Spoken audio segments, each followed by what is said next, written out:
নমস্কার বন্ধুরা, টেট সংক্রান্ত সুপ্রিম কোর্টে উত্তরপ্রদেশের ইউনাইটেড টিচার্স অ্যাসোসিয়েশনের যে রিট পিটিশন মামলা ছিল, সেই মামলার যে পরিণতি হয়েছে সেই নিয়ে সোশ্যাল মিডিয়ায় বিস্তর যে কনফিউশন সেটি কিন্তু তৈরি হয়েছে এবং এই সংক্রান্ত সর্বশেষ আপডেট আপনাদের সঙ্গে শেয়ার করার জন্য এই ভিডিওটি বানাচ্ছি।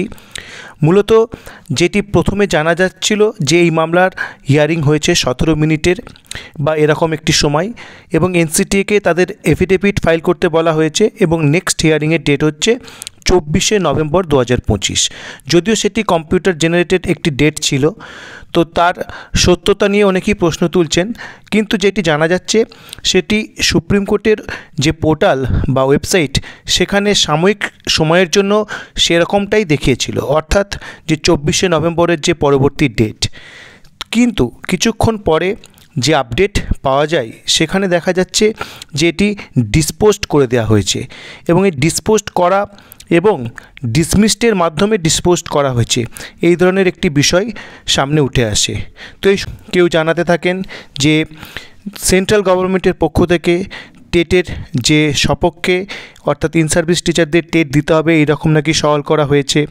এরকমটাও শোনা যেতে থাকে যে এনসিটির কোনো উকিল আজকে উপস্থিত ছিলেন না, এই ধরনের কিছু ম্যাটার। তো সর্বশেষ যে আপডেট বিশ্বাসযোগ্য সূত্র থেকে পাওয়া যাচ্ছে সেখানে জানা যাচ্ছে যে আজকের এই মামলা নতুন করে রিট পিটিশন হিসেবে যারা জাজ ছিলেন তারা শুনতেই চাননি। তার কারণ হচ্ছে সিমিলার যে মামলা সেটি অ্যাডভান্স স্টেজে রয়েছে, অর্থাৎ রিভিউ কন্ডিশনসে রয়েছে বা রিভিউ স্টেজে রয়েছে।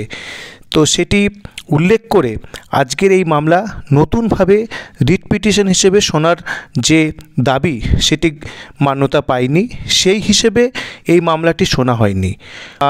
এই মামলার মেরিট নেই বা টিচারদের বিরুদ্ধে গেল এরকমটা ভেবে নেওয়ার কোনো কারণ নেই, যেহেতু ডিফারেন্ট একটি বেঞ্চে এই মামলা অলরেডি রয়েছে এবং অ্যাডভান্স স্টেজে রয়েছে অনারেবল জাস্টিস দীপঙ্কর দত্তের যে ডিভিশন বেঞ্চ।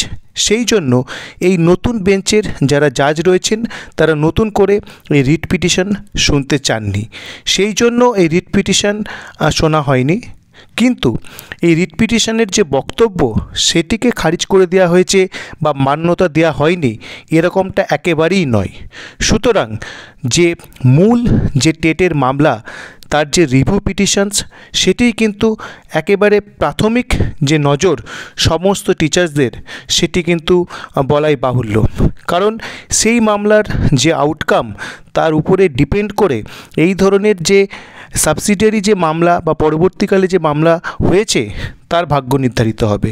সুতরাং এই মামলার যে রিজেক্ট হয়ে গেছে বা সমস্ত দাবি বা এই মামলার রিট পিটিশনের যে প্রার্থনা করা হয়েছে সমস্ত দাবিকে নস্যাৎ করে দেওয়া হয়েছে এরকম ম্যাটারটা একেবারেই নয়। সুতরাং এটি হতাশ হওয়ার বিষয় নয়। কি নাই, আগামী পরশু যে ত্রিপুরা সরকারের মামলা সেটি কিন্তু এখনও লিস্টেড রয়েছে এবং সেটি অনারেবল জাস্টিস দীপঙ্কর দত্তের ডিভিশন বেঞ্চেই রয়েছে। তো মামলায় কী নির্দেশ আসে সেদিকে আমাদের নজর থাকবে, তার কারণ মূল টেট মামলার রিভিউ পিটিশনের যে ফয়সালা সেটা কিন্তু এখনও হয়নি।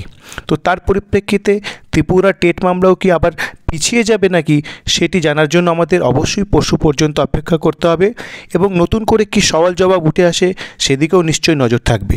আপাতত হতাশ হওয়ার কিছু বিষয় নয়, কিন্তু অপেক্ষা কিন্তু কিছু সময়ের জন্য অবশ্যই সবাইকে করতে হবে। ধন্যবাদ সকলকে, নিশ্চিন্ত থাকুন এবং পজিটিভ থাকুন। ধন্যবাদ।